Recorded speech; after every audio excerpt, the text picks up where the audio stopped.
be hating on NJ Transit too much.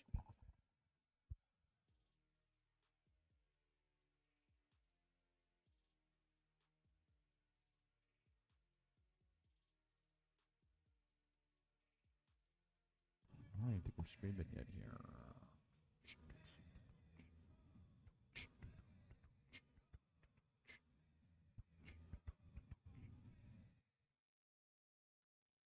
Coop. Big Cooper Flagg.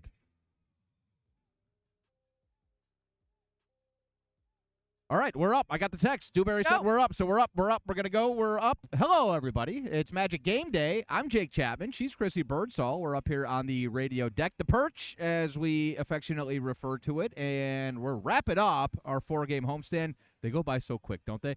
This ties for our longest homestand of the season. We played for like 10 days on another continent, and we couldn't swing longer than 4 consecutive games at home over the course of the 2025-26 season, and that might be part of the reason. It feels like we haven't dominated at home. Still an 18-11 home record. You still feel it, and you can sort of feel in March as we head down the stretch here of the season, the atmosphere sort of waiting to pop off here at Kia Center. I have a feeling the next couple of weeks we'll start to see that. And look, the first 2 games of the homestand, there wasn't really anything to pop off about. 2 tough losses to 2 tough teams, Houston and Detroit. Came back the other night. No, it didn't look great for the first half. You had a 3-point lead at half against the, I'll say it, the lowly Washington Wizards. They're not a very good team, and they're not very focused on winning basketball games at this point. I thought it was very interesting. We heard from the guys after the game. When they went into the halftime locker room, the word that was written on the board was respect. Yep. And Goga Batadze told us on the walk-off that was sort of the point of emphasis was the Washington Wizards deserve respect, and you got to make sure you play the second half of this basketball game as if that's the case. And I think the Magic made a really good adjustment.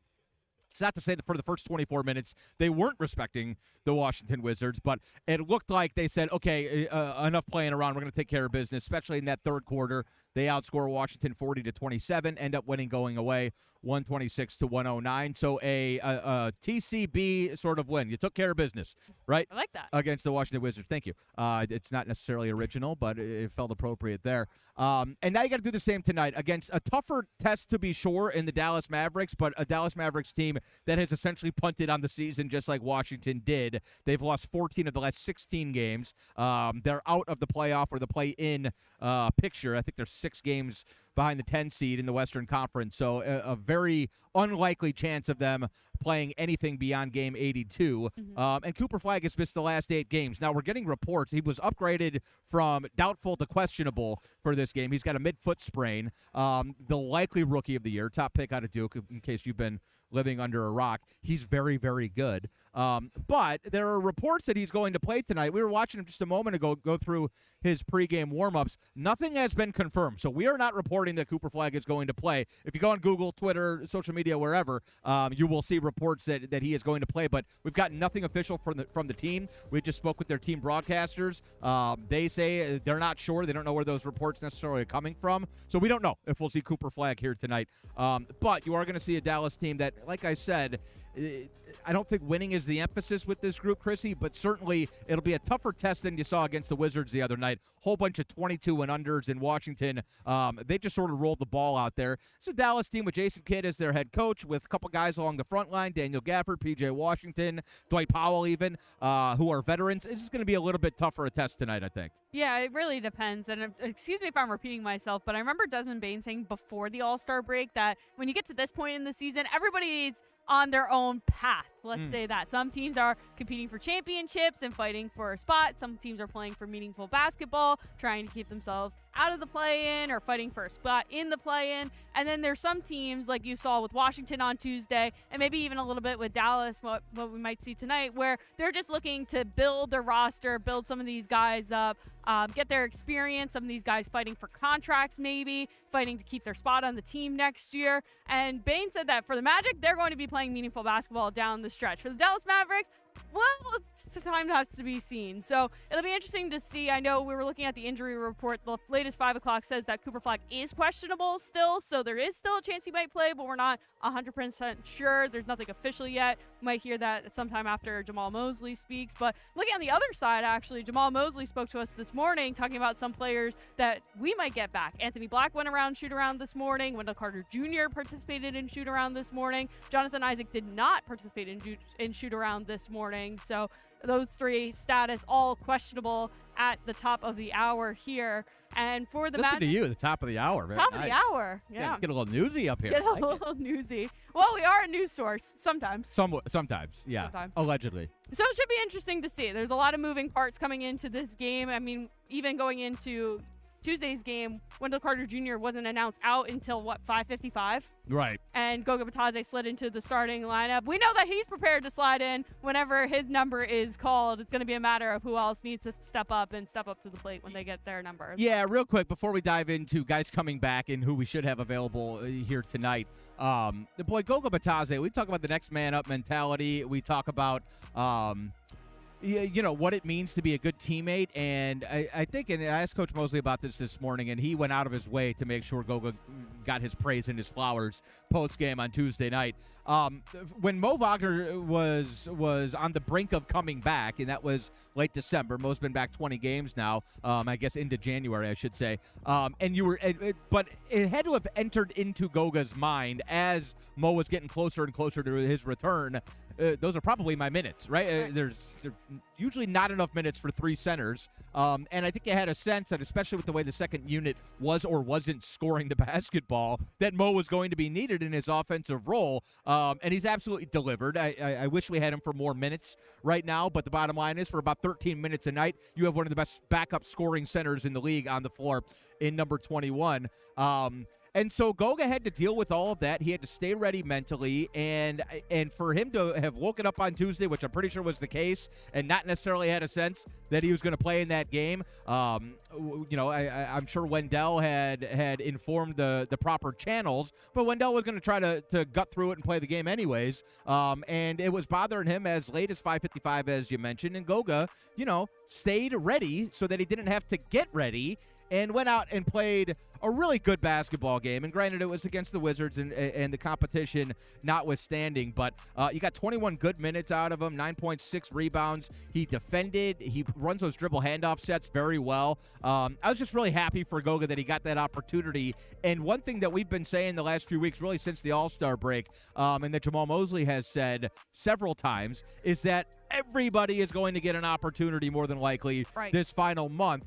Everybody's banged up this time of year, and so guys like AB and Wendell may need a day off more so than they would in November or December. But in crunch time, there is no, development time, or we're going to give this guy a look as we're heading down the stretch here in the month of March and in a postseason chase. You have to stay ready, and the second that a guy rolls an ankle or whatever, it can throw everything into upheaval. That's why we brought in guys like Goga Bitadze and have rounded out that bench as far as depth goes, because you are a rolled ankle away from Goga being your starting center potentially in a 7-game postseason series. Yeah, and you talked about Jamal Mosley giving him his flowers at the end of the game. I know Jalen Suggs also said some stuff too. Even Goga just talking about what his adjustment was like. You said he had to stay ready. He didn't need to get ready. He just had to stay ready. The one thing I loved that he said after the game too, when he was talking to you on the Courtside Exclusive, was that just how excited he was to get back into the fold, get back into the rotation, because you're right, there were a lot of DMPs in the month of February. He said he missed it. Goga. He missed it. And I think when you have vulnerable that Goga, oh, come on. You're tugging at my heartstrings here. I am tugging at your heartstrings a little bit with the Goga Bitadze statements, but I think that extra motivation when you take a few days away, get a few DMPs, you're watching on the sideline, you want to get back out there and play and then prove your rotation spot, that you deserve to be on the floor as much. And I think he did a really good job of doing that on Tuesday night. Yeah, and that's Goga. He's been here long enough to know what's expected of him if he gets the nod, and at times you need to stay ready for weeks on end, because you never necessarily know when that opportunity is going to come. Do want to give flowers as well to Wendell Carter Jr., Anthony Black. We expect both those guys to be back in the rotation here tonight. AB missing the last 2 games with a quad injury, and Wendell, as we mentioned, late scratch the other night. These guys have been absolute stalwarts all season long. And, again, they're both listed as questionable, but as Chrissy mentioned, they went through shoot-around today, so we'll wait for final word. We're going to hear from Jamal Mosley in 5 minutes. Probably won't have final word until about an hour and 20 minutes from now. Last possible opportunity to give the the Mavericks a chance to prepare. But, boy, Wendell Carter Jr., for the first 6 years of his career, he played more than 60 games once. And for the last 2 seasons, he has been like a model of durability. He played 57 games so far this year, so he's missed 3. Last year, he gave you 68 games. He and Coach Mosley both have talked about the work he put in the offseason to preparing himself for the rigors of an 82-game series and season. And look, there's 82 games for one position is not 82 games for starting center, and for Wendell Carter Jr. starting center. This guy plays a rugged position in a rugged fashion, and for him to have only needed the other night off and to be ready to get back in there tonight potentially, I think says a lot about how important this time of year is, but where Wendell how far he's come as far as his availability and durability goes. Anthony Black, the exact same thing. 2 more games and AB will have matched as many minutes played this season as he did all of last season.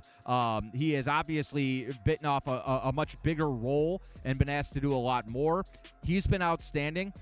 The Magic have used 13 different starting lineups this year. That's the 3rd least in the league. Wow. Magic have lost the 8th least amount of games to injury this season. And so we talk about Franz and Jalen, and rightfully so, and the inability to really get anything going because those two are such an important part of it. But the rest of the role guys, Wendell, AB, obviously Desmond, who hasn't missed a game. Paolo had the groin injury, at the beginning of the season and has been in there night in and night out ever since. And even down the bench, you wouldn't expect Jace Richardson or Jett Howard. You expect those guys to be available, but they have been. And so there hasn't been anything you've had to deal with as far as that goes.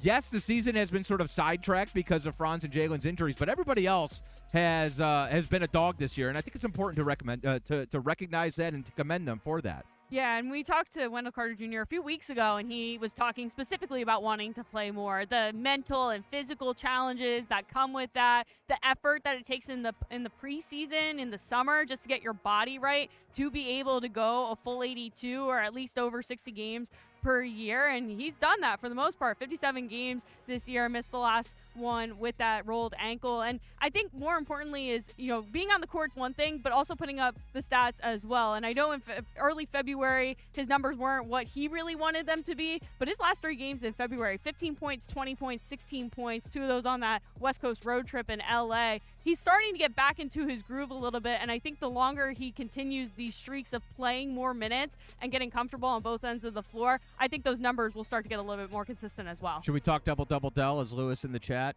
I think I might have saw him at one point. Yeah, he is. He's right there. Some Knicks. Our buddy Lewis. Well, we were trying to emphasize Wendell's chances at the double-double the other night against Washington, and then as soon as we got off the stream, we found out he was it is late scratch season. Yeah. Just so we're all aware. And tonight maybe a little bit less likely. One of the things that Dallas does well is they're a pretty good rebounding team. They're a really good defensive rebounding team. And regardless of the ins and outs and who we may see, P.J. Washington, Daniel Gafford are a couple of tough customers on the front line. And so those 2 guys, I think very specifically, you got Dwight Powell as well, the veteran. They got a little size along the front line, and very much designed so that Cooper Flagg doesn't have to be down low banging in the post and trying to get 10, 12 rebounds a night.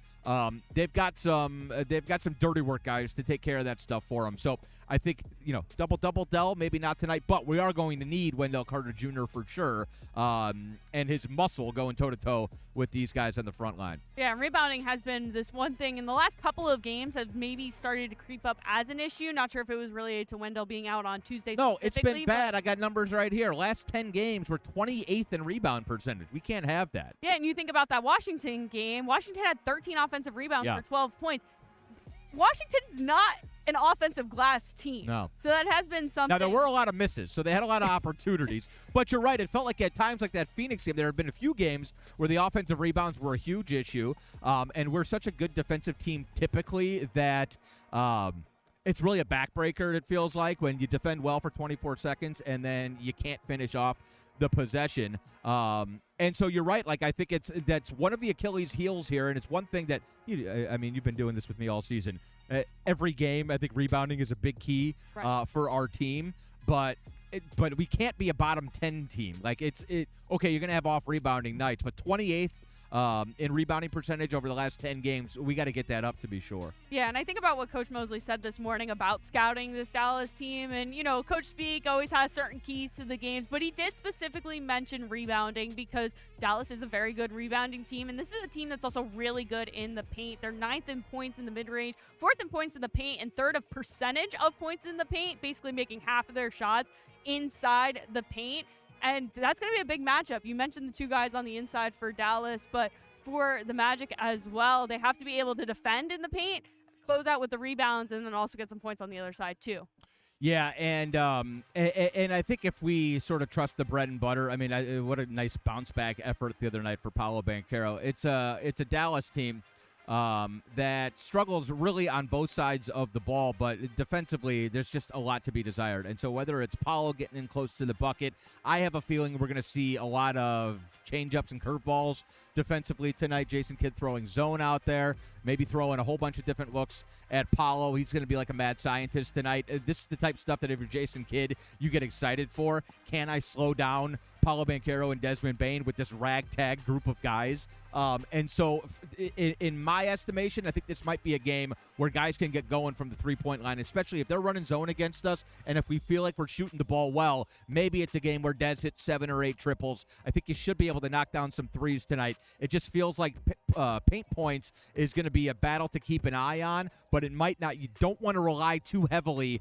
on interior scoring. You want to make sure you are getting those paint touches, but then spraying out and hopefully generating good looks from the perimeter. Paint points coming out of premium, and looks like we might have Coach Mose coming up right now. I don't know. I can't tell. I'm still getting this. Does that sound like Jamal Mosley? That does not sound okay, like Jamal okay. Mosley. We'll wait just a moment. Jake Chapman and Chrissy Birdsall here with you. Coach Mose taking his time, and he's catching up with some Mavericks brass. Of course, we know. Coach, as you look back at that second half against Washington, what are some of the areas that you guys did well during that stretch that you'd like to see carried over tonight? Our defensive keys, being able to get the stops to get out and run, our guys being sure we took care of the basketball. But again, it just our defense, being able to really hang our hat on the defensive end to be able to create the easy baskets. I know we got a few of those, early on in that second half. Jonathan will not be available tonight. Wendell and AB will. Getting AB back after a couple games, just how does that help your rotation and having him? Depth, depth and health are always key for a team. So just being able to have him back in the fold is going to be very important for us. Jason asked you about Cooper this morning at shoot-around. But when you look back on his scrimmages with Team USA a couple years ago, what do you remember about those and the way he performed against the eventual gold medal team? Yeah, just right away you can just see his level of confidence that he had in himself and his game because of the work he's put in. He was very curious about the things that it took to be successful. Again, he was out there. Jalen was out there as well. Jalen Suggs was with that team, but it was his ability to ask the right questions to try to get things right. And I think that's a mark of a very great player, that they're always curious about what it takes to be your best, but also the level of confidence you have to keep no matter who you're playing against night in and night out. The matchup on Tuesday probably allowed a lot more post-ups just because of how small Washington was. But how important was it to get Paolo some post touches, and how do you maybe integrate that a little bit more into the offense? Yeah, I think it's big for us, and it happens a lot of times as we switch. There's a guard on him a lot of times, so his ability to get out once that rebound goes up, once we secured it, he can get the early easy basket, and we're going to continue to preach that because it's an easy way to get baskets without teams loading up on him, double teams, whatever the case may be. He was able to get those, and we'll continue to look at it moving forward. Coach, you obviously spent some significant time with Dallas. How fun is it to compete against this group, especially not being able to see them as often being in the Eastern Conference? Oh, Dallas was a great 7 years of my life. The people that you meet there, the friends, the organization, what it has meant to me and my family. So being able to go against them, no matter, they still have some people there that were there when I was still, with the group. But it's always a great experience to go against such a good organization. Coach, what have you seen from Jevon Carter that's led him to mesh so quickly on the court and in the locker room as a voice for this team? Winning habits. He just possesses winning habits. He's doing whatever is necessary to try to find a way to win the game. And I think that's so important. It always starts with the defensive end. He's been a guy that's been picking up full court since college, changing the game, mucking it up, making it difficult for other guards. Then offensively, he does play with that level of confidence and swagger that you need. Not afraid to step into a shot, but also his ability to communicate to guys exactly what he sees on the floor, night in and night out. Hey, Jamal, going back to your time in Dallas, what's it been like having God Sham God on staff, and what's been his biggest impact? It's been a big-time blessing to have him. We spent 6 years together in Dallas, so understanding how each one of us works. But the thing with him is that he's just always so consistent. He's consistent in his work ethic. He's consistent in his message. He's a truth teller, and he's also a connector. And I think those things with the staff and, with guys that you bring in, it's so important for our guys to really know. And then the body of work that he's had, not just as a player, but the players he's worked with, says a lot for our guys that continue to trust him. And then he just continues to connect people night in and night out. Hey, Jamal. Hey. What has led to the rebound defensively that makes you look more like what you expect your defense to be? Yeah, I think it really starts with our guards. You want to make sure we're getting into the basketball, disrupting, early on in their offense. But then the last piece of that is once our guards have done their job defensively and disrupted as much as possible, it's finishing possessions out. Now, we had a couple games, before the break that, we gave up offensive rebounds as well as the Phoenix game. But our ability to rebound the basketball and finish out possessions has been key, as well as the guards being able to disrupt night in and night out. And if I'd be remiss to say the other piece behind that is that if you notice, Paolo's been taking on some of the toughest challenges, night in and night out, and that helps a ton when you've got a big guard that can sit down and guard multiple positions. Thank you. Thank you all. Appreciate it. All right, there he is, Magic head coach Jamal Mosley, and going out of his way to mention Paolo's defensive prowess on that last answer, which I think is a big key. I don't think Paolo gets anywhere near as much credit for what he does defensively, and especially until Franz comes back. Between Paolo, Tristan da Silva, and then at times Anthony Black, you only have so many wing defenders. And in this league, it feels like night in and night out, it's a 6'9" Cooper Flagg type of guy on the opposite side. And Paolo's worked very hard on that aspect of his game, but certainly you understand why people focus on his offensive numbers, but defensively he's improved dramatically over the course of his 4 seasons. Welcome back. Jake Chapman, Chrissy Birdsall here with you. That was Jamal Mosley. We are up here in the radio deck getting set for the Dallas Mavericks' 4th and final game of this 4-game homestand. We'll be back at it this weekend, Saturday. What's it, a 3 o'clock game on Saturday? Does that sound right? 2 or 3, yeah. 2 or 3. It's a matinee. Something like that. It's a matinee. Midwest matinee. In Minnesota first, and then we'll see Milwaukee on Sunday, and then right back home. So it's a weekend away from the friendly confines of Kia Center. 2 tough matchups to be sure, but first things first, got to take care of the Dallas Mavericks here tonight. Still not positive if we'll have Cooper Flagg. Jason Kidd will talk in 7 minutes, and I doubt he will tell us 100% if Flagg is going to play or not. He could. Who knows? Maybe they're not into the intrigue and keeping things close to the vest type of situation. Maybe when you don't care if you win or lose the game, it doesn't matter when the opposing team finds out if your best player is going to play. It has been reported that he's going to play, but from unverified sources, so we certainly don't want to say yes or no. We were watching him get his workout in. He was one of the first Mavericks on the floor, which kind of lends me to believe that potentially he won't play, because I'm sure he's not, beating the G League guys into their warm-ups on a normal night. But with that said, it also probably was him working through and seeing how that foot felt. Hasn't played the last 8 games since before the All-Star break with a mid-foot sprain. But you think he's going to win Rookie of the Year, or do you think he's kind of dilly-dallying a little bit? I mean, Con Knipple has become a very, very nice story, and those Charlotte Hornets are the hottest team in the NBA. Yeah, I feel like I have a little bit of bias here because when I was in Wisconsin, I got to not see Con Knipple, but see some of the other brothers at Wisconsin Lutheran High School. So okay, the Flying Knipples? The Flying Knipples, yeah. I saw, I think it was second and the third one. I don't know what the order of So the names just, are. just because you were in the same state as that guy doesn't. Who cares? What does that mean? But it's like the Wisconsin Cooper connection. went I to have no Montverde. connection Cooper went to Montverde. It's I have right up no the road. connection to Montverde or Montverde. You're a Central Florida resident currently, so yes, you have a connection to Montverde. nor do I have any connection to the state of Maine. Right. Did you know that there are very few people who have any connection to the state of Maine who have touched an NBA basketball floor? Would you like to know, I believe, the only 3 Mainers who ever played in the NBA? Yeah, hit it. One of them is Cooper Flagg. One of them is Duncan Robinson, who we saw the other night. And the third is Jeff Turner. Jeff Turner was born in Maine and then grew up down here. But how about that in the Castleberry area? How about that, right? Like we've got close personal connections to all.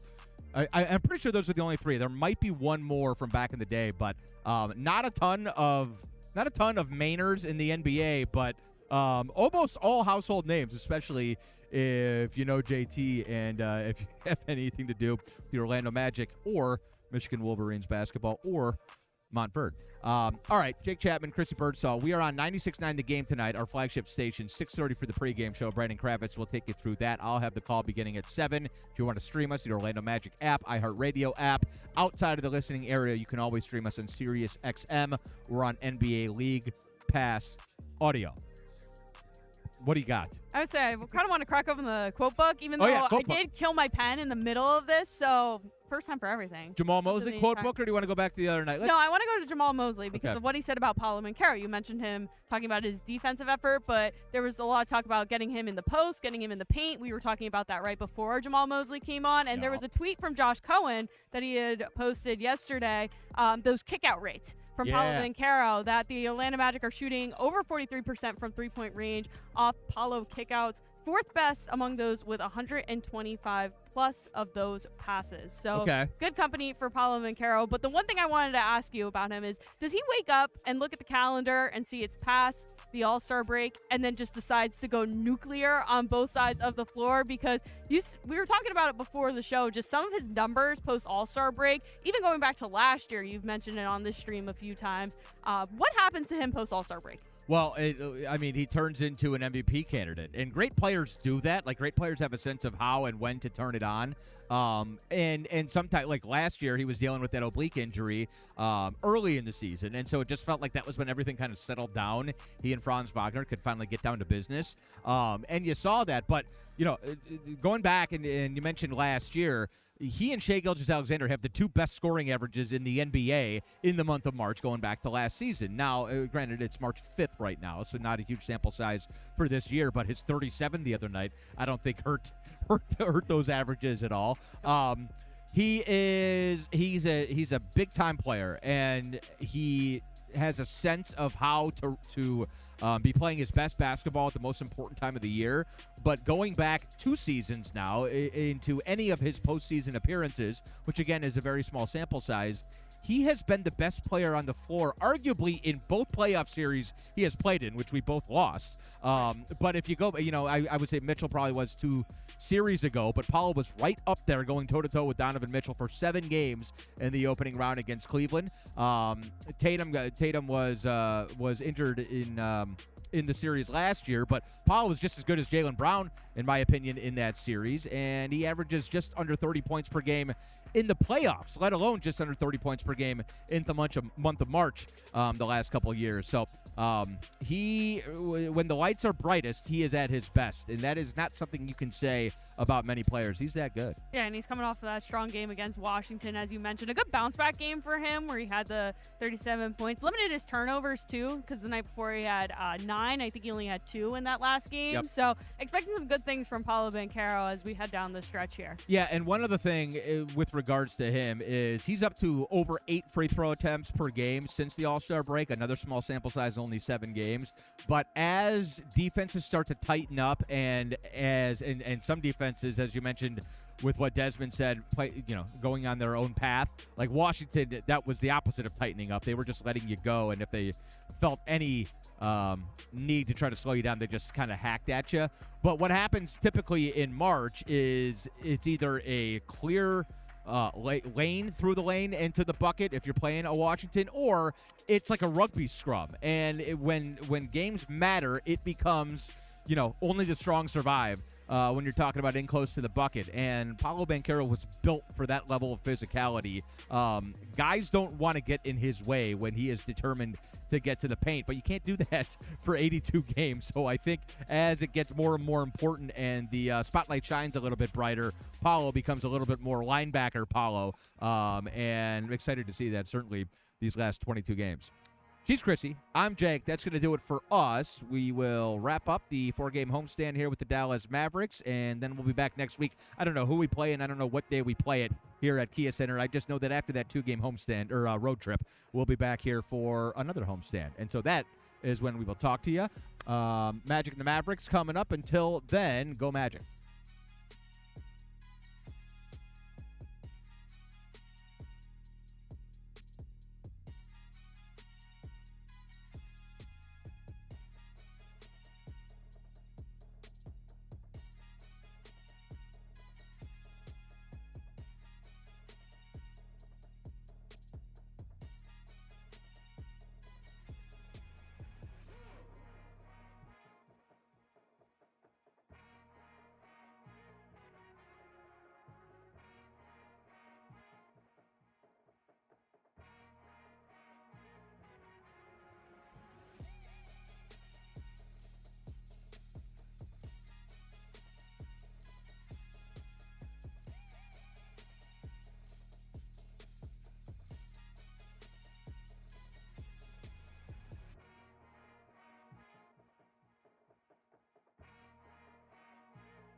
neighbors, no condiments. From Barranquilla, no argument. She going hard like a gallo. Don't care what they say, hell if I know.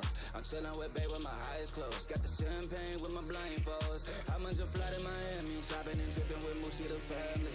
Dry tie when I drive down. Acting hella savage like I'm Randy. I'm on 1,000. Living my life like I don't get no hoots about plan B's. My life something like a Tahoe. You're something like a Camry. Yeah.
Give the people what they want, cause I got it. I ain't lying. Locked in, I do it just for profit. I ain't lying. Love it how I break it down just like that. I ain't lying. Love it how I run the town just like that. I ain't lying. Love it how I break it down just like that. I ain't lying. Love it how I run the town just like that. I ain't lying. Who said they could top me? Step in the place, I steal the show. Said they happy, check. What's up, Magic fans? You're watching Courtside Countdown, presented by Hard Rock Bet. I'm your host, Dan Savage. Normally sitting next to me is Kendra Douglas of FanDuel Sports Network, Orlando Magic extraordinaire reporter.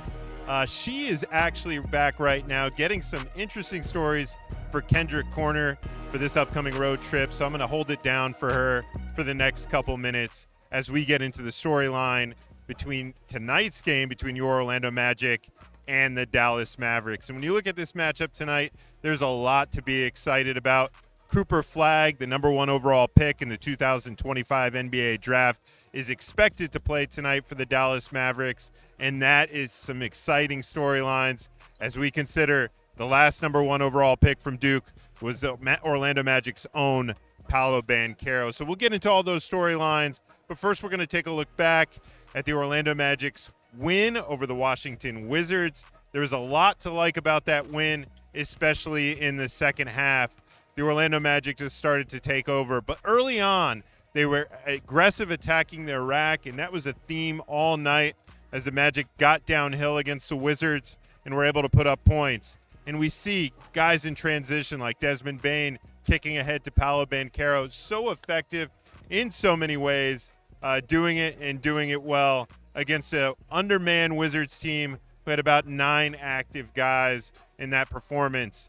And what I really liked about this one was Jalen Suggs, both as an attacker and a distributor, had 9 assists, very low turnover numbers. When they can get that out of him, they're playing well. And we saw guys like Noah Penda up and down the roster have an effect in this one. So big for the Magic, especially at this stage in the season. And Paolo was aggressive, especially in that second half, had 37 points in that one. So effective, and the Magic really beating the Wizards by even more than the final score showed, as the Magic subbed out a lot of the starters late in that fourth quarter, and the Wizards went on a little bit run. But complete domination by the Orlando Magic, and that's the type of energy I'm hoping they carry over tonight for Thursday's matchup against the Dallas Mavericks. So looking at some of those final numbers, even though the Wizards came up with more rebounds and shot the ball okay from inside the arc, the Magic did a sensational job of controlling the three-point line, shutting it down. And when you consider with the way the Wizards like to play, which is with immense pace, you really have to like about the way the Magic shut down what Washington does best. But you want to know the best part of that is we're going to be joined shortly by Kendra Douglas, who just did some amazing job securing some content for Kendra's Corner. And I'm going to hit Kendra up for all that as she puts on her mic and such. But another thing I want to see from the Magic as we get ready for their matchup against the Dallas Mavericks is really their ability to take care of the basketball. And that starts with Paolo Banchero because the ball is in his hands so much. Paolo with the season high 37, being extremely aggressive, getting downhill. I thought one of the big differences, and it had part to do with the Magic being so effective in transition, was really securing Paolo in the low post. They did a lot of early touches for him down there. They elected to single coverage Paolo a lot of the time, and boy, did he make them pay. Just bully ball in a number of these situations, drive and kick, give and go. Paolo was doing it all, had it working from all angles. 37 points for P5 in that outing, was truly dominant in all areas, and did a good job defensively as well. And that's one of the things Magic head coach Jamal Mosley talked about pregame, is when P5 is defending at that high clip, it elevates the entire ship for the Orlando Magic. So getting it done all over with the season high, matching 37 points, 5 rebounds, 6 assists, shooting a scorching 71.4% from the field. Kendra, I know you were just doing some great reporting inside the Magic's locker room. But getting back to P5, Yeah. what did you like about his performance in that one? What I've liked about his performance, especially as of late, has been just his ability to really turn it up another notch and another level coming back out of the All-Star break, because that's what we want to see. It's giving us a little bit of a sneak peek of what, playoff Pete is going to look like. So I am excited for him to just continue to get going. And I was having some stats. I had some numbers on him too. I was looking at his last 5, and I want to talk about that. And thank you so much. No, whatever hanging it in there takes. with us. Whatever it takes. It's teamwork that makes the dream work. It truly is. And I just want to say, shout out to you guys. I'm excited to be on here. Courtside Countdown presented by Hard Rock Bet. Thank you guys for continuing to join us. Like Dan said, I had to get a couple interviews taken care of right away. Well, one of the things most people won't know, but both of the upcoming games on the road for the Orlando Magic after this one are early tips. Yeah. So there won't be shoot-arounds in those outings. So the only opportunity for you to get those that content for Kendra's Corner was right now. Yes, it really was. And I will say, I have some good stories coming up. I am pumped to share some stories. I'll give you a sneak peek. One is going to be with a new player we have on this team, because we will be going back to his old stomping grounds. And coincidentally, he said his favorite memory of playing with this team is back here in Orlando. Yes. Look so at that. I'm excited to talk to him about that. But back to Paolo Banchero, we were looking at just kind of what he was doing. One thing you mentioned or talking about how well he's doing, also getting to the free throw line. Yes. I was taking a look kind of at where he's landing in the league, and he's top 10 at free throw attempts. And I think that's huge for this Magic squad, getting him to the line, being more aggressive. Coach Mosley talked a little bit about that in the pregame presser. The other thing that I was looking at, too, is in his last 5 games, he's averaged 26 points. This is a guy who you're like, all right, I'm giving you the key to the city now. Like, I get it, and we get it. Yeah, no question about it. One of Paolo Banchero's superpowers is the ability to draw contact and get to the line. And when he's at his best, that is what he's doing. Because, I mean, you look at the guy, he is a physical force. Yeah. I mean, one of the things when you first see Paolo up in person, we've become a little immune to it now, but the first time you see him and you see other reporters around the country who don't see him that often, they go, oh, my God, this guy is huge. Yeah. And with his ability to move the way that he does at his size and get downhill, he can draw a lot of contact. And so when he's being aggressive, he's both getting to the rim and getting to the free throw line. And I think what he's done a good job as of late, especially, is finishing and creating some of those and one opportunities. And when he's doing that, that's when he's playing his best basketball. Yeah, I completely agree with you on that one. So it should be a really good game to see Paolo Banchero go against this Dallas Mavericks squad. We're going to have some Duke-on-Duke action on that one. I'd like to say, too, I actually interviewed Cooper Flagg when he was at Montverde. I interviewed him his last year at Montverde, and it was funny because I was with a local TV station, and our sister station in Maine reached out to us and said, hey, there's a kid we would like for you to interview. He's kind of good. He's all right. And, we want to highlight him a little bit. And so we went thinking, like, this is a great opportunity for us to just knock out a TV show, like a story, not even realizing kind of like who we were interviewing. And what was interesting about it was once we did that interview, he had a phenomenal summer, blew up, and now it's cool to say we were able to interview Cooper Flagg before he really got the recognition, because that's a kid who's still young, but he is continuing to be so gritty and grinding it out. Yeah, and took in a couple Magic games during his tenure at Mount Verde, sitting with the team. He brought in kids from Mount Verde tonight that are part of his program, so he'll have a little section over there, and I think he even got the chance to meet P5 back then. So it's going to be a full circle moment, I'm sure, for him stepping on the court tonight, and why he didn't want to miss this matchup when a lot of people thought with them being on a back-to-back that he would wait till tomorrow night in Boston, being so close to home. But people forget this is a bit of a homecoming for him as well. So I think a lot of people overlooked that element of it. And it'll be good to see, 2 former #1 picks, Duke brethren, going head-to-head. And I'm sure covering each other at points tonight. And he actually did get to see him this summer. So Paolo and Cooper got to spend time together this summer. I remember talking with Paolo about it. It was when he went back to Duke to just hang out with the guys, and so did Cooper Flagg. So these two have been able to kind of form a bond and talk to each other a little bit about like what this league is like, and kind of helping him get invited into the league. So you're right when you say it's going to be great to see two #1 picks go head to head, because we didn't get to see that for Paolo when he was a number one because Chet was injured at the time, So, excuse me.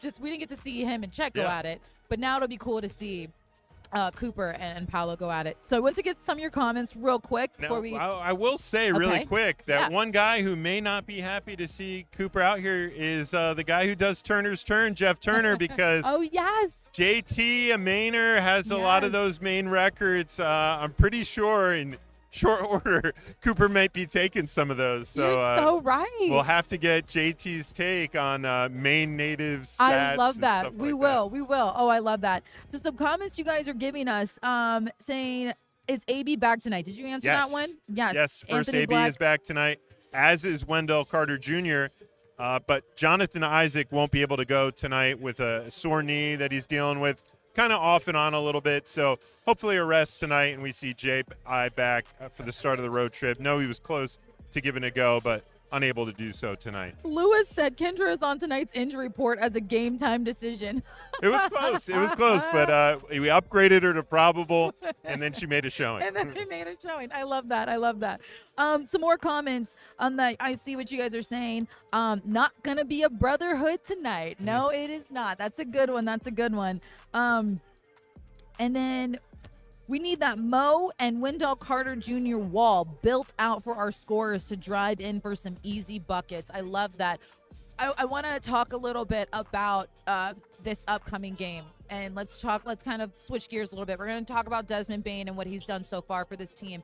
But let's talk about the Dallas Mavericks and what you are hoping to see from this team. You got guys like Cooper Flagg. You got Klay Thompson, who's a great three-point shooter as well.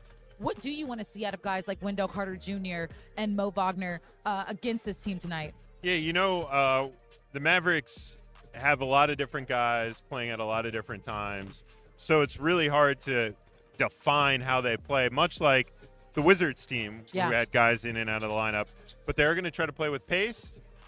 They really try to take away the three-point line for their opponents. And so those are going to be areas to focus on. But what I need out of Wendell Carter Jr., what I need out of Mo Wagner, what I need out of those guys is ending possessions with the rebound. Because when the Mavericks had success this season, it's when they can extend possessions. They can get additional opportunities from both beyond the arc and attacking the rack. So for the Magic tonight, I really need them to finish possessions with the rebound, and Wendell Carter Jr. is the head of the snake when it comes to that. Yeah, you just saw his numbers right there. He was rebounding, averaging a little bit more than 7 a game. So that's what you really want to see from a guy like him tonight. I want to get us back into track a little bit because I know you were talking about probably the past game. Desmond Bane, let's chat about him real quick because he's warming up right now and the way he's been performing for this team. 25 points for Desmond Bane in that game against the Wizards. He's starting off the month of March on the right foot as well. Perfect 8 from 8 from the free throw line. Scoring in double figures in his past 2 games, averaging 22 points in his last 5. Is this the Desmond Bane that we wanted to see early on in the season? Yeah, no question about it. What I really like about him is he has emerged as a true 3-level scorer. Yeah. I think when a lot of people came in, they know, he, in the fast break, he could drive and finish at the rim and that he would shoot it from the outside. But his mid-range game has been exceptional when people really top block him and run him off the three-point line. His ability to drive and finish in traffic when the three-point shot isn't there has been exceptional as well. And then he's shooting the three ball better and better as the season goes along, and the team is finding additional ways to get him opportunity. So, Desmond Bane has just had an immense impact on this team, and he has nights where he has 25 points against the Wizards, makes it look easy. Yeah, for sure. You're no doubt about that one. And I will say, Desmond Bane looks so strong. The Hulk? Yes, the Hulk in that one. They call him Debo on this team. And I believe his willpower has really helped this Magic squad. As we welcome you to Courtside Countdown presented by Hard Rock Bet. Thank you guys again so much for joining us. Keep the conversation going. I'm seeing the comments. I'm going to get to them all. I love what you guys are saying. Someone asked if they can get our signature, you and me. Absolutely. Absolutely. Always. You can always. My signature will decrease the value No. of whatever I am signing. However, hopefully your signature brings it above that. I know. Both of our signatures will be great. Today we got to get a win and no turnovers. Let's go Magic. Let's talk about that game. I hate to say this too. I know they got to win, but I would say they got to win with too many turnovers in the game against the Wizards. Yeah, I think in the second half when they locked in and when they made their run, that's when they started taking care of the basketball. And if it wasn't for the turnover late with the shot clock violation at the end of the game there, where they were just conceding the game to the Wizards, not trying to run it up on them, those numbers in the second half, turnover-wise, would have been exceptional. So that's what they have to build on. Now, the game against Houston, the game against Detroit, turnovers plagued them. So I think what Magic head coach Jamal Mosley is really looking to do is have this Magic team play like they did in the second half against Washington, Yeah. where they took care of the basketball, they closed out possessions, and their defense created easy opportunities for their offense. Yeah, and they were able to limit them at the three-point line too. Yes. Hopefully that's something they can do against this Dallas team.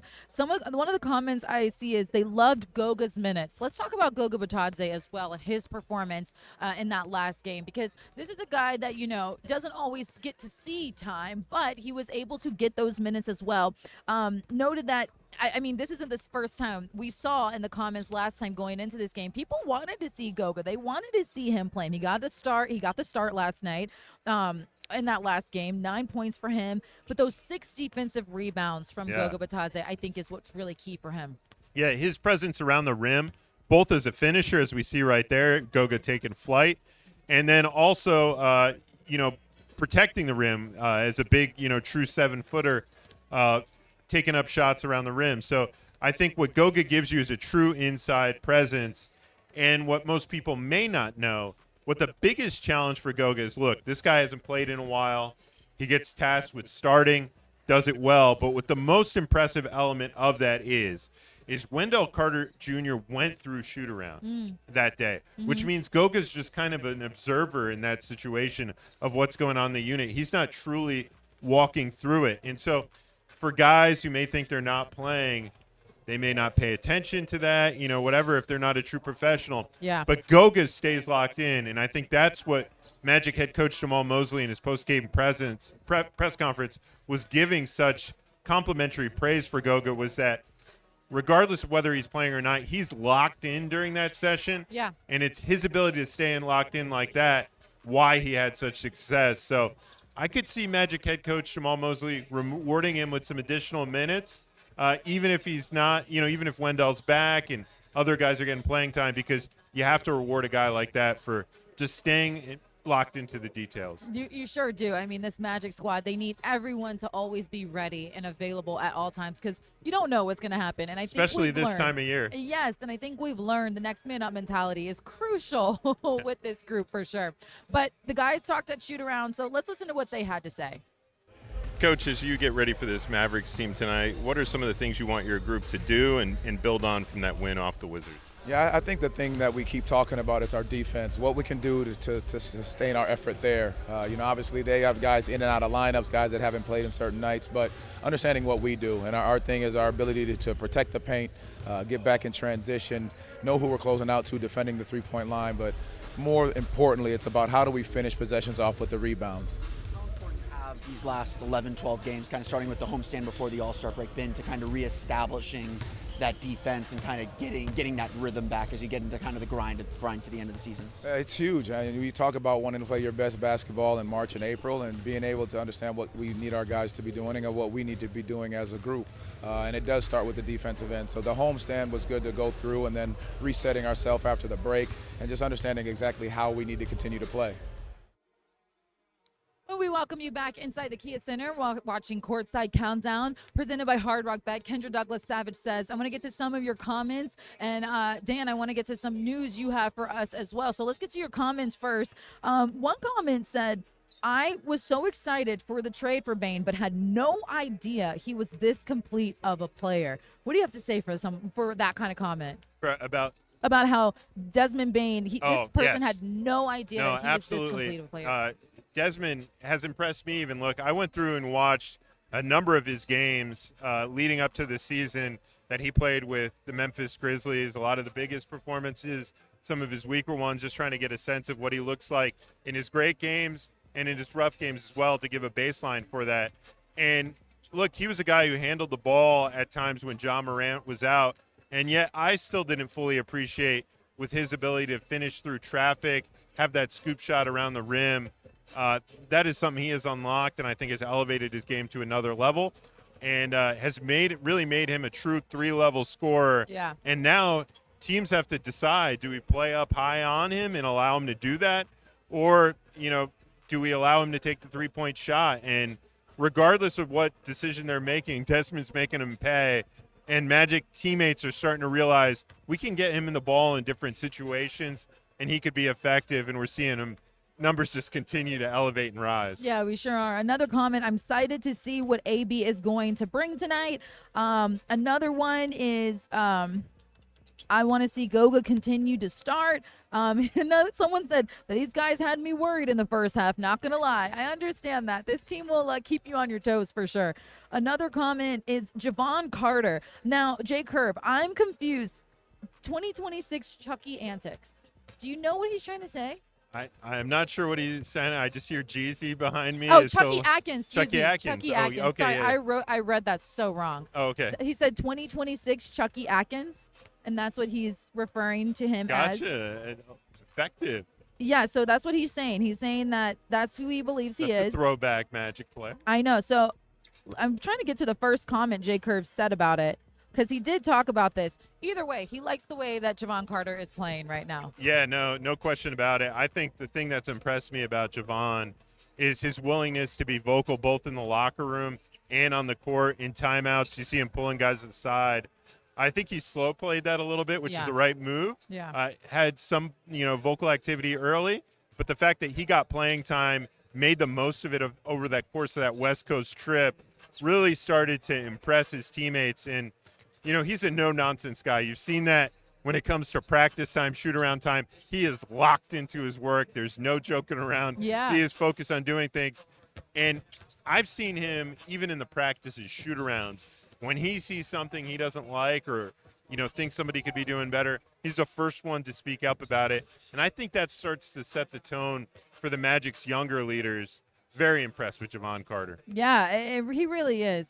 Someone said we have to make sure we watch out for Cooper and make our shots and limit turnovers. So all good things as this Magic squad look to finish 2-2 on this home game stand before they get on the road. But you have some news for us, because I believe we might see at least be available tonight a two-way player. Yeah, so it looks like Alex Morales, who signed a two-way deal with the Magic, been a long-time Osceola player, but signed the two-way deal earlier in February, should be active for the first time tonight for the Orlando Magic. And I'm going off, reports what it looked like earlier. We'll see if he's, final active. But Magic head coach Jamal Mosley ended shoot-around this morning with a speech to the team about Alex's story, making sure to celebrate him tonight, because this is a guy who put in so much time with Osceola, working his way up, really becoming a special player with them, and now is finally getting the opportunity to be here alongside the pro club, and he was grateful for the opportunity, so love that. And that's the whole point of all of this. Yes. Is Coach Mosley always reminds everybody we get to play, and these guys get to play this game. And when you have a guy who is going to be, appreciative and you love to hear their story of how they got here, those are the stories you'd love to hear about these guys for sure. No, and it just reminds you that there's a whole world going on over in Osceola of them grooming these guys and getting them ready for these type of opportunities. And you look at the work that GM Kevin Tiller does over there, head coach Dylan Murphy of the Osceola Magic, and the level of success they've had, both as a team that's right at the top of the standings, but then also in the development of players. And give him credit for what Mac McClung has become and his opportunity. We've seen a plethora of guys come through and have success with the Magic, and Alex Morales is the latest in that. We are happy you are here. Yes. Really? Because we want to hear your thoughts on another Maine guy being here. And do you like this play? Do you worry about the possibility that, he will become the only guy that people remember from Maine? He already is the only guy people remember. What are you talking about? Nobody, listen, for 41 years, I was the only guy drafted in the first round from Maine. It's over. I had my 41 years. Most people get 15 minutes. Come on now. How long do you expect your records to last? Not very long. You know what's crazy is now there are 3 that now because Duncan Robinson was born to me. Yeah. He's a lot like me. He was there for just a short time. He's already passed me in scoring, so it's not going to take. I'm going to say by the end of next year, I will be 3rd on the scoring list of players born in Maine. I love that. I love that. Honestly, that was our Turner's turn. We just wanted to know how you felt. That's all we needed for you. I'm out there too. Jeff Turner, everybody. All right, Dan, let's get to our favorite part of today's show. Let's get to your storylines. What do you got for us? Yeah, no, these are some important areas tonight. Number 1, attack the paint. Look, the Dallas Mavericks, regardless of the changes in their lineup, are the number 1 team at guarding the three-point line. 20 times this season, they've held their opponent to below 30% shooting from beyond the arc. They do a great job at guarding the three-point line. However, they are the NBA's worst team at guarding the paint and allowing over 55 points per game in that area. The Magic thrive in that area. They need to be attacking it at all times. Number 2, get back in transition. This Dallas team's going to try to run, much like Washington did. Give up no easy buckets, and you should be in good shape. And lastly, we talked about this with Wendell. Finish off possessions. Don't want to give these guys second chances to get going. That's how these sub-500 teams end up with wins late in the season. Can't allow it to happen. In my opinion, you do those 3 things, you come away with a victory to close out this 4-game homestand. I love that. I love all those takeaways right there. Real quick before we get out of here, Bucks Nation said JT is the main character. I like that one. I like that one. I'm going to use that on him later. You got to. Before we get out of here, let's take a look at our road ahead and where we're going. I know we're going on a road game trip. We're going on the road, so we're going to just have 2. It's a quick one, back-to-back, and then we're right here to take on the Cleveland Cavaliers. So this should be a good one to be able to get. Minnesota's a big one for Jalen Suggs. That's his hometown. The Bucks, and that's going to be Jevon Carter's, return with the Magic team. He told me he didn't. Sometimes when he would go back, he didn't even get to play. So this is going to be a great opportunity for him, since this is a guy that we continue to see get more minutes. But before we get out of here, quick, let me get your final thoughts for tonight's game. Yeah, final thoughts on tonight's game. Just want to see the team be conscious like they were in that second half against Washington of getting the ball to Paolo low, down early. When they do that, he is so effective. That's how he came up with a big 37-point performance. Not only his mindset was aggressive, but the team was aggressive in getting him the basketball. Do that tonight. That can really hammer home the point of attacking the paint in that area. And same thing with AB. Him being aggressive, going downhill, driving with a purpose. I think they can break the will of the Mavericks early if they're able to do that. I love that. Those are some great takeaways, and that'll do it for us on Courtside Countdown presented by Hard Rock Bet. Kendra Douglas Savage says, thank you guys so much for joining us. Up next, tune over to FanDuel Sports Network to check in with Dante Marcatelli and the crew as they get you ready on Magic Live, the pregame show, ahead of tonight's game against the Dallas Mavericks at 7 p.m. Should be a good one. And Magic fans, we'll see you right back here when the Magic take on the Cleveland Cavaliers. So thanks for joining us and have a good night.